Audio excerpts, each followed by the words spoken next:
দুই বাংলার জনপ্রিয় অভিনেত্রী জয়া আহসান। দর্শক ভক্ত মহলে তার গ্রহণযোগ্যতাও বেশ। আর তাই তো অভিনেত্রীর কাজ বা ব্যক্তিজীবন নিয়ে বরাবরই আগ্রহী তার ভক্ত ও শুভাকাঙ্ক্ষীরা, যার প্রমাণ মেলে জয়ার কাজ কিংবা ফেসবুকে। আর অভিনেত্রী নিজেও তার ভক্ত অনুরাগীদের নতুন আর ভিন্ন কিছু উপহার দিতে মরিয়া হয়ে থাকেন। এই তো কদিন আগেই জয়া আহসান দর্শকদের সামনে হাজির হয়েছেন ডাইনি রূপে। নোহা হুমায়ুনের ওয়েব সিরিজ দুই স্বর বেসুরায় প্রথমবারের মতো ডাইনির চরিত্রে অভিনয় করে প্রশংসিত হয়েছেন তিনি। ফেসবুকে জয়া আহসানের ব্যাকলেস বা পিঠ খোলা গাউন যেন সবার দৃষ্টি কেড়েছে।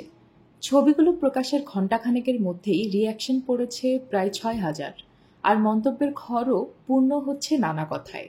ছবির ক্যাপশনে জয়া লিখেছেন, সন্দেহের ছায়া। ভারী কোনো গহনায় নয়, না অতিরিক্ত মেকআপে, খুব সাদামাটা লুকে ছবিগুলোতে ধরা দিয়েছেন জয়া আহসান।